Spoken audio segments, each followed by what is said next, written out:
Friend इसमें पूछा है हमसे discuss the file management and security feature in Android operating system. एक छोटा सा एग्जांपल देता हूं मैं आपको कि ये फाइल मैनेजमेंट होता क्या है। देखिए फाइल मैनेजमेंट का मतलब है कि अपने फाइल को आप कैसे मैनेज करके रखते हैं। फॉर एग्जांपल आपने बीसीए में एडमिशन लिया, उसका एक फोल्डर बना दीजिए बीसीए नाम का, ठीक है, बीसीए नाम का आपने फोल्डर बना दिया। उसके अंदर क्या होगा, फर्स्ट सेमेस्टर का एक फोल्डर बनाइए, ठीक है जी, और फिर बगल में मतलब उसी के नीचे सेकंड सेमेस्टर, थर्ड सेमेस्टर, इसी तरह होगा। और फर्स्ट सेमेस्टर के अंदर में फिर वहां पे क्या आएगा, वहां पे आएगा कि जिस तरह एग्जामिनेशन फीस आ गया, सब्जेक्ट आ गए यहाँ पे, उसी तरह अपना असाइनमेंट आ गया। तो ये क्या एक फाइल मैनेजमेंट सिस्टम है। एक मैनेज में मतलब एक कॉन्साइज मतलब कंसिस्ट वे में आपका जो है फाइल एकदम आपने स्टोर कर रखा है। देखिए अगर यहाँ पे बताएंगे android being Linux operating system provide structure file management system. Structure मतलब एक structure and strong security feature. अब सर ये सिक्योरिटी फीचर क्या आ गया अभी बताते हैं। एंश्योर पक्का करता है, डाटा इंटीग्रिटी बनाए रखता है, यूजर की प्राइवेसी एंड सिस्टम स्टेबिलिटी को बनाए रखता है। फॉर एग्जांपल जैसे ही आपने ऐप में अपना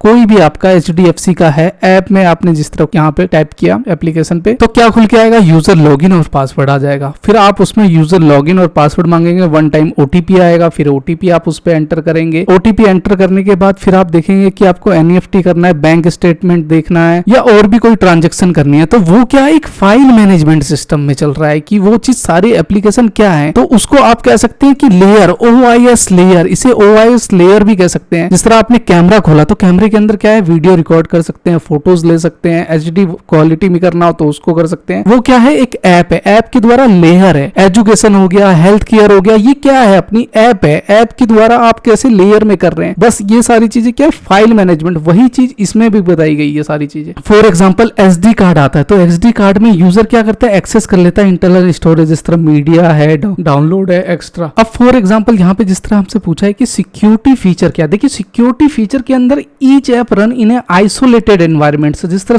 फॉर एग्जांपल आप व्हाट्सएप यूज करते हैं तो इनक्रिप्ट होता है, कोई भी मैसेज सर्च करेंगे तो एंड टू एंड इनक्रिप्ट लिखा हुआ होता है। वो क्या है कि अनऑथोराइज्ड मतलब थर्ड पार्टी आपका एक्सेस नहीं कर सकती, वो उसी तरह डिजाइन किया गया है। कोई भी नया ऐप इंस्टॉल करते हैं तो उसमें आपसे परमिशन मांगता है कि ये परमिशन आपने दे दी तो वो चीज आपके कॉन्टेक्ट को एक्सेस कर लेगा, कैमरे को एक्सेस कर लेगा। लेकिन वो चीज यूजर क्या है, जल्दी पढ़ता नहीं है और उसको टिक करके ओके कर देता है, इंस्टॉल कर देता है। तो वहां पे केयरफुली आपको देखने की है कि सेंसिटिव डेटा आपका एक्सेस कर सकता है। कैमरा, जिस तरह आप मैंने कैमरा एक्सेस किया तो वहां पे फॉर कैमरा एक्सेस है, GPS ट्रैकिंग है, स्टोरेज राइटिंग्स फाइल है, मैप के द्वारा हम देख सकते हैं। तो वो क्या है, सारी यही एप्लीकेशन है, फाइल मैनेजमेंट है, OS लेयर है। नेक्स्ट पार्ट कर लेते हैं कि ये है लूसिडेट द जनरल डिजाइन से issue for a mobile operating system in details. अब ये क्या है यार, मतलब स्पष्ट करना जनरल डिजाइन इशू। एक मोबाइल को आपने डिजाइन किया हुआ है तो उसमें क्या क्या इशू आ सकते हैं। तो जल्दी से बताऊं कि जैसे हमारी बैटरी जल्दी ड्रेन हो जाती है, लिमिटेड उसमें रैम होता है, लो प्रोसेसर होता है,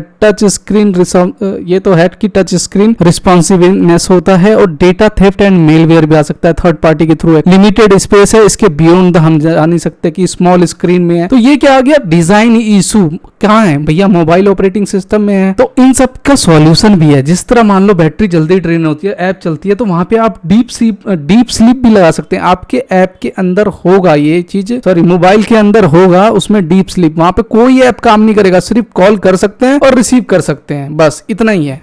अब रैम जिस तरह ज्यादा ऑक्यूपाई कर रहा है तो ऐप सब्सक्रिप्शन मतलब बहुत से प्रोग्राम जो होते हैं बैकग्राउंड में चलते रहते हैं, बंद कर दीजिए, क्या जरूरत है उसको। लिमिटेड स्टोरेज है तो क्लाउड में डाल दीजिए, क्लाउड के थ्रू 15 GB जिस तरह आपको फ्री मिल सकता है तो वहां पे आप कर सकते हैं। तो हर एक चीज का सॉल्यूशन है, लेकिन एक लिमिटेड वे में है, और लिमिटेड वे के बाद अगर आप बियॉन्ड द जाना चाहते हैं तो आपको पे करना पड़ेगा। तो वही है यहाँ पे general design issue for mobile operating system में ये सारे आप इंटरफेस जो जितने चैलेंजेस हैं इसके थ्रू आप बड़े प्यार से इसमें दिखा सकते हैं। नेक्स्ट बात कर लेते हैं right and explain bakery algorithm. ये थोड़ा सा चैलेंजेस है that handles critical section problem for n process. अब सर ये क्या आ गया, bakery algorithm, sender greetings, n process. देखिए बेकरी एल्गोरिदम, बेकरी का मतलब वही हो गया जब बेकरी में केक वगैरह बनते हैं तो वहां पे क्या होता है कि एक चेन के वाइज काम चलता है कि पहले ये चलेगा, फिर थोड़ी देर प्रोसेस स्लो होगा, फिर उसके बाद दूसरा प्रोसेस होगा, इसी तरह चलता है। लेकिन इसको मैं प्रोग्राम के जरिए भी आपको समझाता हूँ। Handle critical section problems. इसमें होता क्या है कि जिस तरह मान लो अगर पहले कोई ऑर्डर आया आपके पास तो पहले आपको सर्व करना उसका बनता है, मतलब फर्स्ट कम फर्स्ट आउट अब इसमें चलेगा, फीफो मेथड हमें करना पड़ेगा। लेकिन यहाँ पे है baker software based critical solution mutual exclusion, मतलब म्यूचुअल एंश्योरिंग पक्का करता है, म्यूचुअल मतलब बाहर कर देता है, एक्सक्लूजन प्रोग्रेस, बाउंडेड वेटिंग बिना वेट किए इन सिस्टम मल्टी प्रोसेस। अब सर ऐसे तो कुछ समझ में नहीं आएगा। देखिए बेकरी एल्गोरिदम का लेसाइल स्लैमफोर्ड ने किया था। अब मैं आपको इसका एक एक करके एग्जांपल समझाता हूँ इसका। सबसे पहले तो यहाँ पे आ जाइए एन प्रोसेस, मतलब कोई भी ऑर्डर आया मेरे को नहीं पता वो क्या है तो मैंने क्या करा उसे एन एज्यूम कर लिया। हो सकता है कि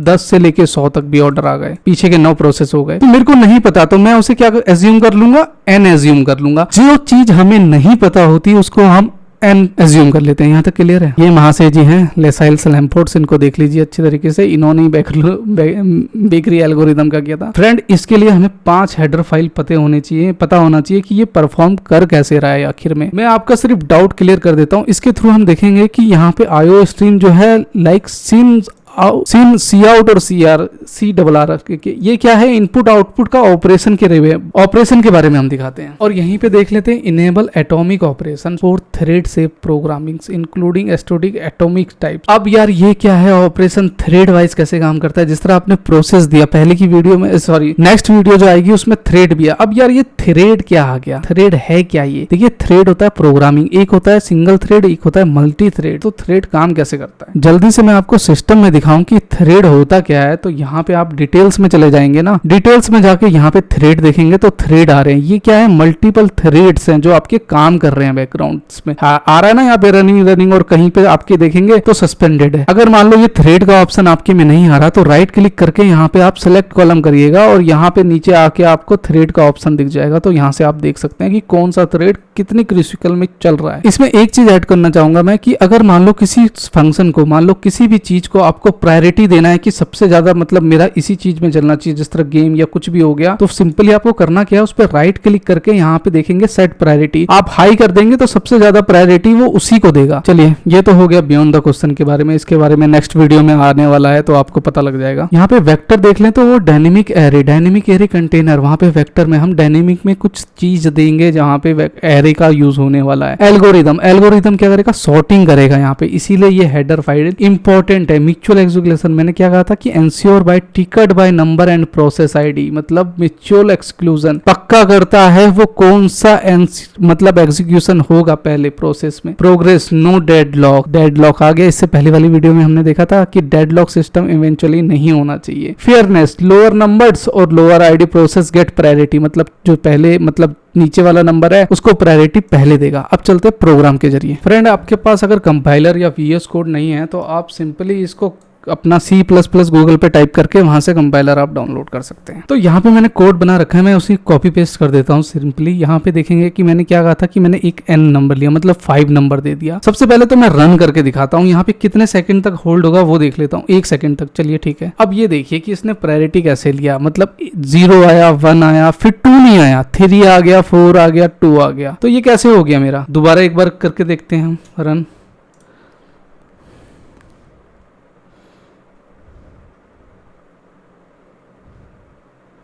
इस बार ठीक आया है, अपना प्रोसेस में चला। तो ये अपना काम कैसे कर रहा है, यही है क्रिटिकल एक्सक्लूजन। यहाँ पे जो मैं आपसे बता रहा था कि नंबर ऑफ थ्रेड्स है, अगर मान लो मैं यहाँ पे स्लिप कर दूंगा इसको सपोज दैट 5 सेकंड, तो मेरा 5 सेकंड के बाद ही होगा। तो यहाँ पे ये मैंने कुछ कंडीशन दी है, कंडीशन इसी तरह दी है। अगर मैं लेट से इसकी कंडीशन फॉर एग्जांपल अगर मैं 5 सेकंड कर देता हूँ फिर रन करूंगा तो मेरा जो प्रोसेस है, यहाँ पे प्रोसेस मैंने आई दिया है ना, तो प्रोसेस क्या है वो 5 सेकंड के लिए होल्ड होगा और लूप चलेगा, 5 सेकंड होल्ड होगा, फिर 5 सेकंड बाद चलेगा। तो देखिए 5 सेकंड के बाद 1 प्रिंट हुआ, फिर 5 सेकंड के बाद हुआ।